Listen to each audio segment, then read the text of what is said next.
I am going to talk about some key supplements. My number one friend is magnesium.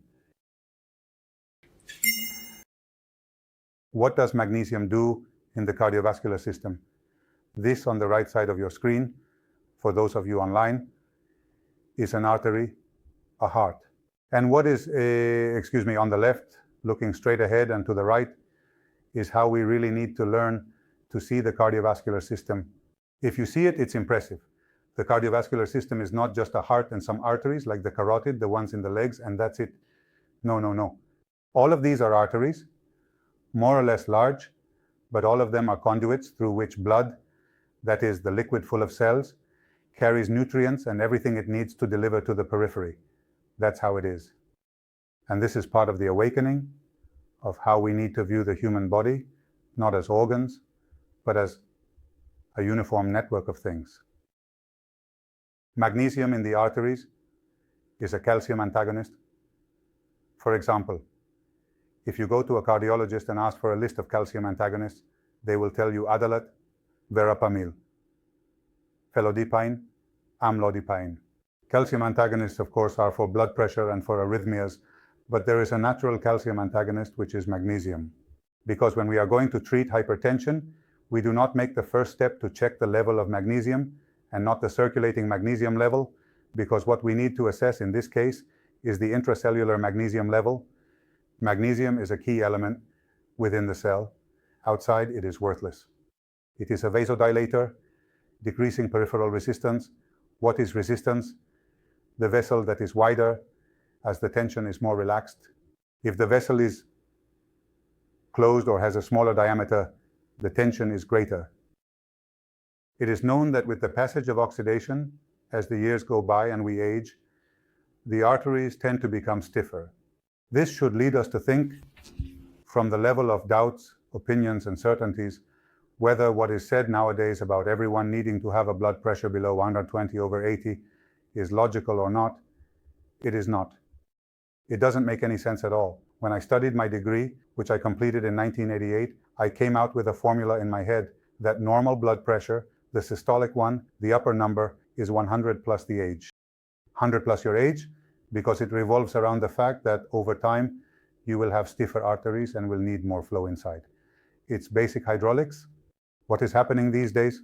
That everyone puts a person over 70 years old with a blood pressure of 120 in August in Malaga, and they can't move, but they think they are doing great because their blood pressure is at 120 and not 140. The minimum should be between 140 and 160. What I'm saying completely contradicts the current guidelines for managing hypertension. Because what is the interest? Behind the action guidelines, there is always an industry that promotes the sale of drugs. That is no longer a myth, nor am I embarrassed to talk about it in public, because we already know it is true. We are not little angels. Perhaps in another dimension, but in this one, we are human beings with a lot of flaws. One of those flaws is ambition, and it has infiltrated that industry and has devastated medical science. We are gradually emerging from that mess to restore the health of society. What else does magnesium do in the endothelium?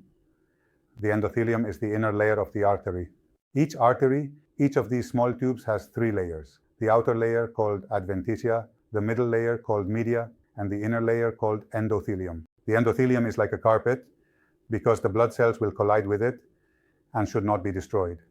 So the endothelium is like a little carpet that carries the blood with all the love in the world so that red blood cells and platelets are not destroyed. And here magnesium plays a key role. 1, 2, 3, 4 roles. Prevent platelets from sticking.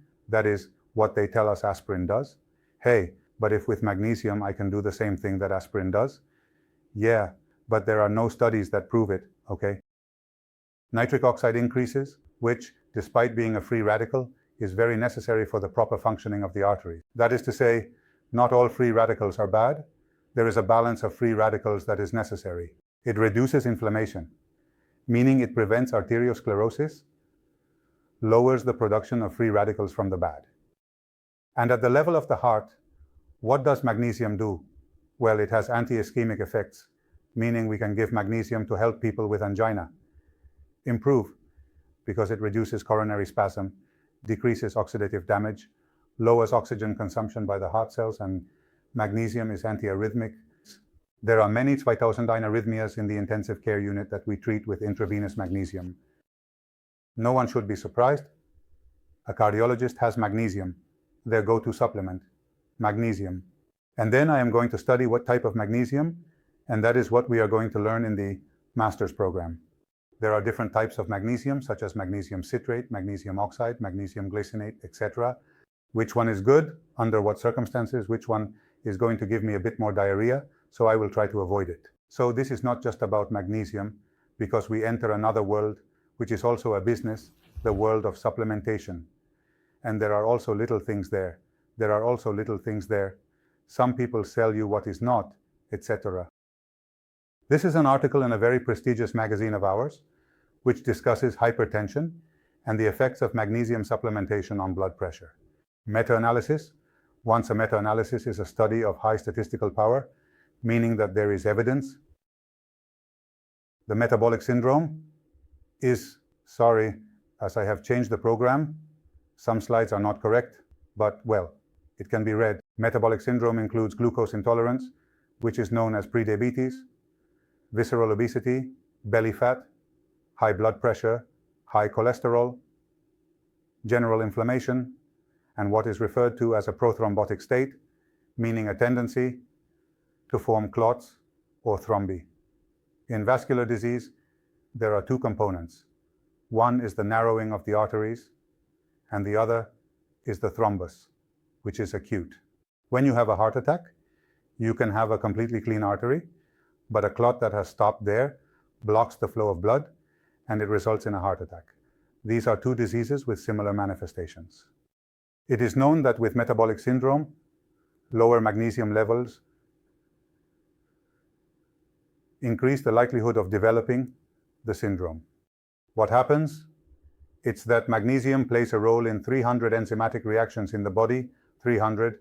Magnesium is related to the production of insulin from the pancreas, as well as to what we have seen before, regarding blood vessels, hypertension, muscle relaxation, and so on, from digestion, and nothing less than with the production of energy.